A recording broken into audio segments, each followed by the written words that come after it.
มื้อนี้ยังทานก็สิบ่ได้เว้าเรื่องผาป่าว่าเฮาก็รู้จักกันดีแล้วเนาะผาป่าหรือผาบางสกุลนั้นก็อันนี้ผาป่านี่ตะกี้เพิ่นก็เว้าหมายถึงผาตกตามป่าช้าตกตามดินตามกองขี้เหงื่อต่างๆผาเศษผาอิฐที่เขาปะเขาว่างไว้ให้ก็มีหรือว่าไปบังสกุลเอาน้ำปลาแม้แต่ผ่าเขาเฮ็ดทุ่งเฮ็ดทิวผ่าห่อศพตะกี้มันอึดปานนั้นเด้ผ่าบางสกุลนะจะเอามาสักมาต้มมายิบมาหย่อมเฮ็ดผ้าสบงมาต่อมาเติมกันตั้งแต่เก็บไว้หลายเทื่อจังพ่อเป็นสบงพื้นหนึ่งหรือเป็นผ้าคลุมพื้นหนึ่งก็ได้เอิ้นผ้าบางสกุล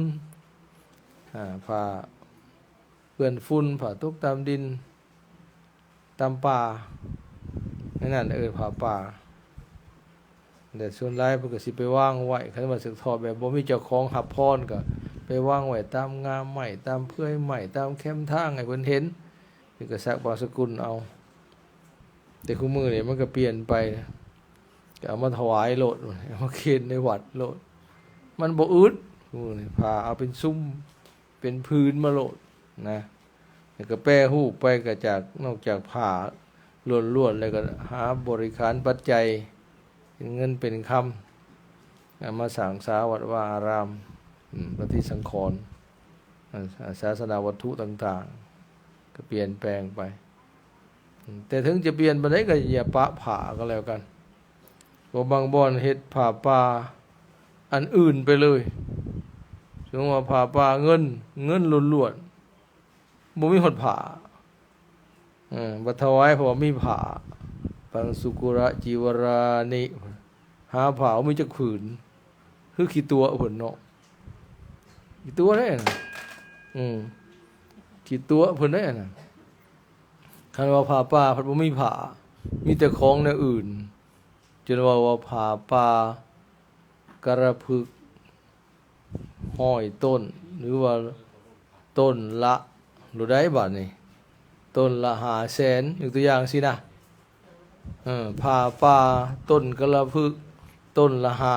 500,000หรือต้นละล้านแล้วบ่มีหดผ่าเป็นเอาเงินเป็นผ่าเลย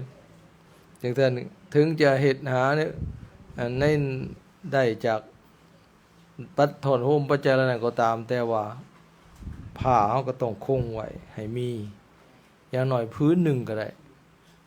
เป็นซัมผ้าสบงพื้นหนึ่งก็ยังดีหรือผ้าขาวพื้นหนึ่งก็ได้ก็ถือว่าใช้ได้แต่ว่าคันบ่มีจักดีก็คือขี้ตัวเพิ่นนะ เพราะมูลเหตุมันก็เอาได้ของมาจากผ้าบางสกุลหมายถึงผ้าหั่นซั่นผ้าป่าจึงทอดได้ตลอดบ่เลือกการบ่คือกฐินมีแต่เดือนเดียวตั้งแต่เดือน11แฮมเข้า1ไปเดือน12เพิ่งเบิดเขตแต่ผ้าป่าทอดได้ตลอดปีทั้งกลางคืนกลางเว้นผ้าพื้นหน่อยพื้นใหญ่บ่จำกัดค่าศอกค่าแขนก็ได้ผ้าป่าง่ายเนาะแล้วก็บ่ได้กำหนดว่าจะต้องให้เป็นสบงพื้นหนึ่ง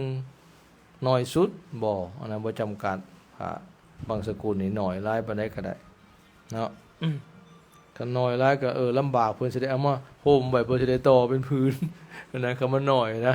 เพื่อสิยิบให้เป็นสบงพื้นหนึ่งก็ต้องใช้หลายพื้นมาต่อกันคันพื้นน้อยหลายก็ได้นะนั่นแหละผ้าพระตะกี้จะเป็นตานะตัวเลยเห็นมันเป็นคือไหหน้าของชาวมคธตัดเป็นตา1สาเหตุเพราะผ้าพื้นมันพื้นหน่อยพื้นใหญ่บ่เท่ากัน2คันผ้าลักษณะนั้นผ้าตัดผ้าตาบแบบนั้นเขาบ่หลักมันขี้ร้ายเข้าใจบ่คือของตาบของต่อนะผ้าเนื้อดีผ้าพื้นเดียวโหพื้นบางใหญ่เขาเอาไปเฮ็ดแนวอื่นได้หลายแนวเลยเขาก็อยากได้แหละเนาะมันเนื้อดีเนื้อใหญ่เอาไปเฮ็ดสินเฮ็ดสงเฮ็ดเสื้ออีหยังก็ได้แต่ว่าคันผ้ายาคู่หรือผ้ากะติกกะตอนโอ้ยมันบ่งามสีก็สีเหลืองผัวนะแบบนั้นเอาอย่างนี้ท่านเอาธรรมะอันนึงมาเทศน์สู่ฟังมื้อนี้ฟังบ่เด้อคนมักโกรธเด้อ ผู้ใดมักโกรธมักหายคนมักโกรธมักหายนี่ถือเขาว่าเล็กน้อยกระสูญเสียวเกี่ยวกาด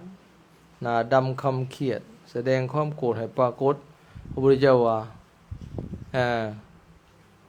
ตายไปเขาจะไปเกิดในทุกขติวินิบาตนรกกันในคนมักหาย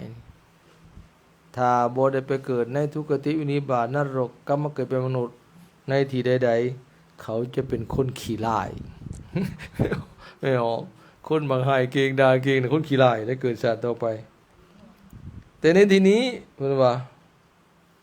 ปฐมโกทะคะอัคครุสูตรว่าโดยบุคคลผู้มาโกรธสูตรที่หนึ่งภิกขุทั้งหลายบุคคลสี่จำพวกนี้ปรากฏอยู่ในโลกบุคคลสี่จำพวกนี้ได้แน่คือหนึ่งบุคคลผู้มาโกรธบ่เคารพสัตธรรมนี่คนมักหายมาโกรธสิเขาบ่เคารพธรรมเด้อนะบ่ค่อยมีเหตุผลคนหายไว้หายเก่งนี่บางเทื่อแม้แต่ในครอบครัวผัวเมียคันพ่อเจ้าเฮือนมักหายเก่งก็บ่ค่อยฟังเหตุผลของภรรยาเขาบอกความจริงว่าถือก็หายยิ่งไปว่าถึงความผิดปนหนึ่งบ่ได้เป็นพื้นเป็นไฟโลดนะตั้งแต่ความจริงก็ว่าความจริงเลยว่ามันผิดบ่ได้ว่าปั่นเสกสรรปั่นเรื่องแต่ว่าบ่ให้เว้าจักดี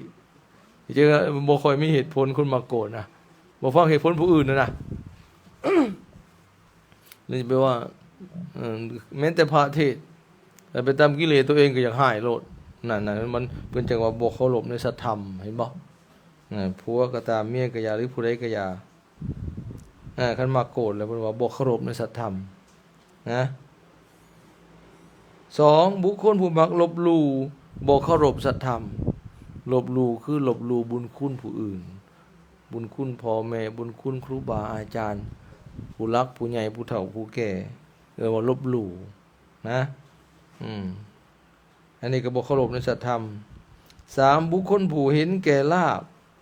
บ่เคารพสัตธรรมเห็นแก่ได้ยังไงซะคันบ่ได้เห็นแก่ได้สิบ่เคารพในสัตธรรมบ่สนใจในเรื่องธรรมหน้ามือตามัวเห็นแก่ได้เอาอย่างเดียวผิดถือบ่สนนี่